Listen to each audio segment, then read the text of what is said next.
আসসালামু আলাইকুম। শুভ সকাল। আমি খুলনা থেকে বলছি। বাংলাদেশি ব্লগার তাসলিমাস ব্লগে আপনাদের সবাইকে স্বাগত। এই মুহূর্তে যে যেখান থেকে দেখছেন, আশা করছি আল্লাহর রহমতে সবাই ভালো আছেন। আলহামদুলিল্লাহ, আমরাও ভালো আছি। ছাদ থেকেই সকাল সকাল আপনাদের সাথে ভিডিওটি শুরু করলাম। সকাল সকাল বলতে এখন সকাল 11টা বাজে। এই যে পাশে একটা বাসার ছাদে এক সাইডে বাগান বিলাস আর এক সাইডে ড্রাগন ফ্রুটসের গাছ, আর এইটা কালাম চাচার বাড়ি। এখন চারিদিকে দেখতেছি যে সবার ছাদেই কম বেশি গাছ আছে, অর্থাৎ মানুষ এখন অনেক সচেতন হয়েছে। আসলে সচেতন হওয়াই উচিত, কারণ আপনি যত বেশি গাছ লাগাবেন আমাদের অক্সিজেনের পরিমাণটাও তত বেড়ে যাবে পরিবেশে। এই যে ছোট্ট একটা কামিনী গাছ, এতে ফুল ধরেছে। এটা অবশ্য এই বাড়ির মালিকের ছাদে, এবং উনরা খুব সম্ভবত লাগিয়েছেন। আর সেই সাথে কিছু এই যে পুঁই শাক আছে, পুঁই শাকগুলো পেকে গিয়েছে এবং কিছু ফল এখনো কাঁচা অবস্থায় আছে। আর এই কাঁচা ফল দেখতে কিন্তু খুবই ভালো লাগে। নতুন কিছু হচ্ছে, কিছু পেকেছে, আবার কিছু একটু বড় হয়েছে। আর ওই যে ভিতরে এক সাইডে যে পাকা একটা মরিচ, দেখতে আসলে অনেক সুন্দর লাগতেছে। আর চারপাশে তো অ্যালোভেরা গাছ দেখতেছেন। এগুলো রৌদ্র পেয়ে খুব সুন্দর হয়েছে, তবে রৌদ্র বেশি পাওয়াতে একটু হলুদ হলুদ টাইপের হয়ে গিয়েছে। আর এই যে লম্বা একটা ডাঁটি দেখছেন, এটা হচ্ছে অ্যালোভেরা গাছের ফুল। পাথরকুচির ফুলও এরকম হয়ে থাকে, আর এটা অ্যাডেনিয়াম। কোনো যত্ন নেই, কিন্তু কি সুন্দর গাছটা, মাশাল্লাহ।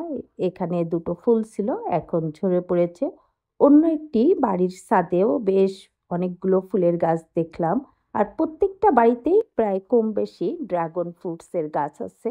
এটা বিএসটিআই ভবন। আমাদের সময় হলুদ রঙের জরাজীর্ণ একটা বিল্ডিং ছিল, আর এখন 10 কি 12 তলা। ছাদ থেকে এসে দেখি তাসলিমা দুপুরের রান্নার আয়োজন করতেছে। ও কলার মোচা ছুলতেছে। ও অবশ্য সব কাজ ছুরি দিয়ে করে, আমি কিন্তু পারি না। আর কলার মোচাটা কিন্তু বেশ ফ্রেশ, দেখেই বুঝতে পারতেছেন। এগুলা খেতেও অনেক সুস্বাদু। ও একটা একটা করে সব বের করেছে। আর ছোটবেলায় আমরা কিন্তু এটা দিয়ে পায়ের জুতা বানাতাম, আবার নৌকাও তৈরি করতাম পানির ভিতর ভাসিয়ে দিয়ে। আসলে অনেক স্মৃতি আছে এই কলার মোচার সাথে। আর এই যে ছুলতে ছুলতে ভিতরে ছোট্ট একটা থাকে, ওইটা আমরা এমনি খেয়ে ফেলতাম। ওইটা অনেক মজা লাগতো খেতে। আর এটা কিন্তু এই ভিতরে একটা শ্বাস আছে প্রত্যেকটা, ওই একটা এক একটা কলার মোচার যে একটা একটা কলা বের হয় যেটা থেকে, সেটার ভিতর ওই শ্বাসটা বের করতে কিন্তু অনেক কষ্ট। কিন্তু ও আমাকে টেকনিক শিখিয়ে দিল যে এভাবে ছুরি দিয়ে আলতো করে চাপ দিবেন, তাহলে দেখবেন আপা একদম একটা একটা করে চিকুন লম্বা শ্বাস চলে আসবে। আসলেই দেখলাম যে সত্যি আলতো করে ও যখন চাপ দিচ্ছে, তখন ছুরির সঙ্গে কলার মোচার ওই শ্বাসগুলো এটকে যাচ্ছে। আপনারাও এভাবে কলার মোচা পরিষ্কার করতে পারেন। কলার মোচা পরিষ্কার করা কিংবা বাছা একটু কষ্টকর, কিন্তু এই টেকনিকটা ফলো করলে আপনারা এটা খুব সহজেই পরিষ্কার করে ফেলতে পারবেন কিংবা বেছে ফেলতে পারবেন। এই টেকনিকটা জানতাম না বিধায় এতদিন একটা একটা করে কলার মোচা বেছেছি। আসলেই এই জন্য অনেক সময় লাগতো, এখন অবশ্য লাগবে না। ওর কাছ থেকে টেকনিকটা শিখে গেলাম।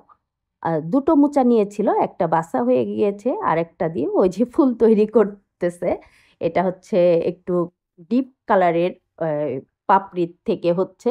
আর এরপরে একটা করবে, সেটা হচ্ছে ভিতরের যে সবুজ সবুজ, মানে সবুজ না, এটা হচ্ছে হালকা সবুজ যে পাতা, ওটার থেকে।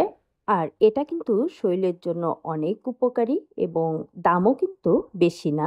এই যে যে ফুলের কথা বলেছিলাম, তাসলিমা ভিতরের পাপড়ি দিয়ে এই ফুলটা তৈরি করে ফেলেছে। দেখতেও বেশ সুন্দর লাগছে। তাসলিমার মোচা বেছে নেওয়া শেষ, এখনো কুচি কুচি করে কেটে নিচ্ছে। আর এদিকে এই যে এটা হচ্ছে ভাদ্যা শাক, অনেকে বেলে শাক বলে। আমার খুবই ফেভারিট এটা। কাঁচামরিচ দিয়ে ভর্তা করলে, মানে কাঁচামরিচটা সিদ্ধ করে এই শাক দিয়ে ভর্তা করলে খুবই ভালো লাগে খেতে। মা শাক বেছে নিচ্ছে, আর আমি একটু সাথে ভিডিও করে নিলাম। অবশ্য এক সময় এই শাক মামারা গরু ছাগলকে খাওয়াতো, আর এখন আমরা সেটা কিনে খাই। আর এই যে সাইফুলকে দেখছেন, আজ শুক্রবার, শুক্রবার মানে ও হচ্ছে ওর কাপড় চোপড় নিজে ধোয়। যদিও ওয়াশিং মেশিন আছে, কিন্তু তারপরে ওদের মেশিনের কাপড় ধোয়া পছন্দ হয় না, কিংবা অন্য কারোর হাতে ধোয়া পছন্দ হয় না।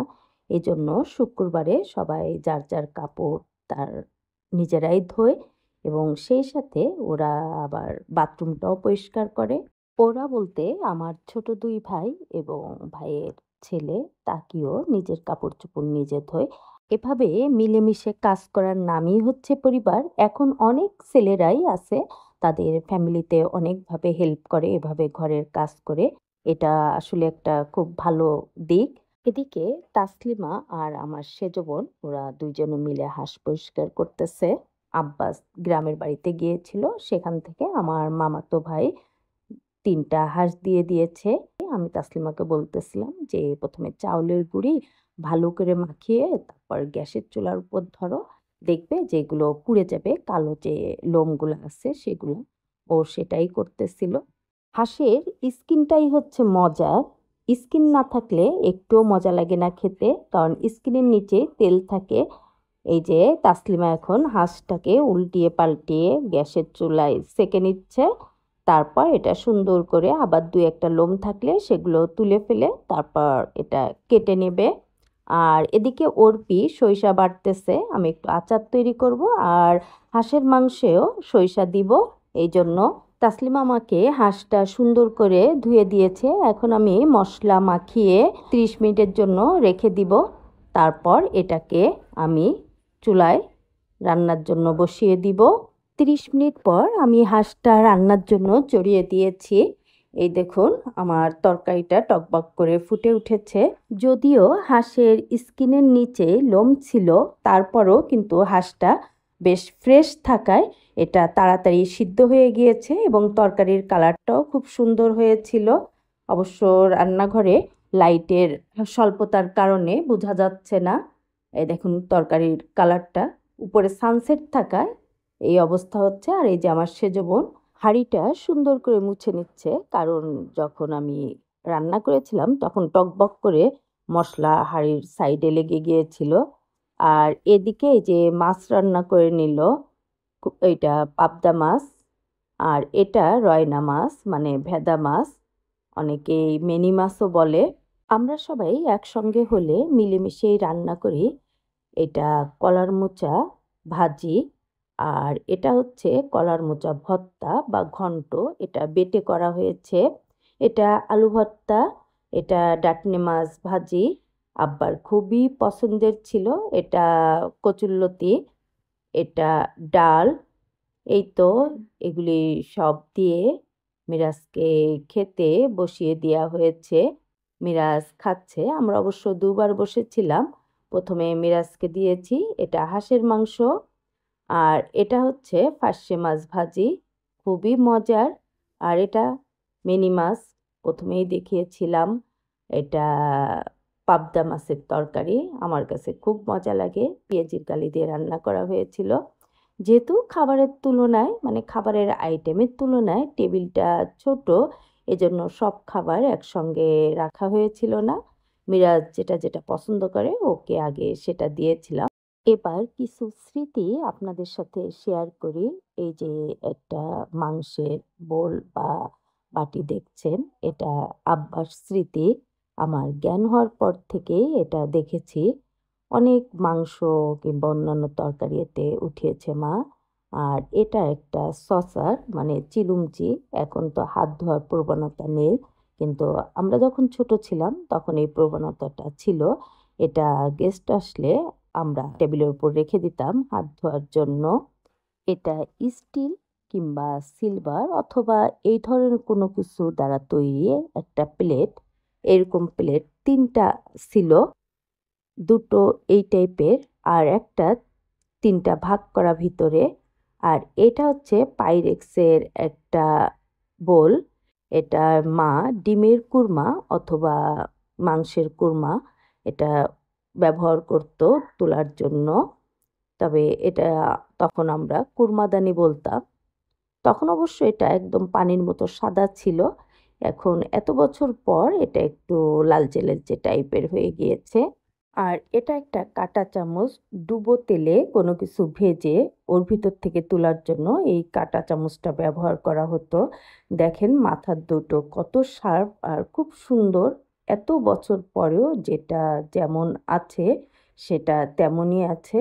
আর এর ডিজাইনটাও বেশ সুন্দর। এই তো দেখিয়ে দিলাম আমার আব্বার হাতের স্মৃতিগুলা, যা এখনো আমাদের চোখের সামনে আছে। জানি না কতদিন এগুলো থাকবে। তবে এগুলা দেখেই আব্বার কথা আরো বেশি মনে পড়ে। এটা একটা ভাত নাড়ুনি, মানে ভাত রান্না করার জন্য চাউল ধুয়ে যখন তুলে দেওয়া হয়, সেই চাউলটা টগবগ করে ফুটে উঠলে এটা দিয়ে নাড়ায়। মা ঠিক এইরকম একটা জিনিস তৈরি করে নিয়ে আসতো বাড়ির থেকে, বাঁশ দিয়ে, ওটা দিয়ে মা ভাত নাড়তো। আর আমরা ১৯-তে ২০ করলে সেটা আমাদের পিঠের উপর চটাং চটাং করে পড়ে যেত। এখন অবশ্য ওই বাঁশের জিনিসটা নেই, এখন অন্যভাবে তৈরি করা হয়েছে। জাস্ট স্মৃতি হিসাবে আপনাদের দেখিয়ে দিলাম যে এই ধরনের জিনিস আমাদের কিন্তু স্কুল লাইফে একদম ক্লাস 10 পর্যন্ত পড়তো। ১৯-এর থেকে ২০ হইলে শুধু আমাদের না, ওই সময়ে আমাদের এজের কিংবা আমাদের এজ থেকে ২-১ বছরের ছোট বড় সবাই কম বেশি এই জিনিসটা দিয়ে মায়ের হাতে পিটান খেয়েছে। এটাকে আমরা তখন খাপাসি নামেই চিনতাম। আপনারা কে কি নামে চিনতেন কিংবা জানতেন, জেনে থাকলে এই ভিডিওর কমেন্টে বলতে পারবেন। আর আপনারা কে কে এই জিনিসটা দিয়ে পিটান খেয়েছেন সেটাও শেয়ার করতে পারেন। আমি আর সাইফুল রাত্রে এই যে আমাদের বাসার থেকে একটু সামনে সবজি কিনতে এসেছি। এতক্ষণ আপনারা যারা ধৈর্য সহকারে আমার ভিডিও দেখলেন, আপনাদের অসংখ্য ধন্যবাদ। আগামী ভিডিও দেখার আমন্ত্রণ জানিয়ে আজ এই পর্যন্তই। সবাই ভালো থাকুন। আল্লাহ হাফেজ। আসসালামু আলাইকুম।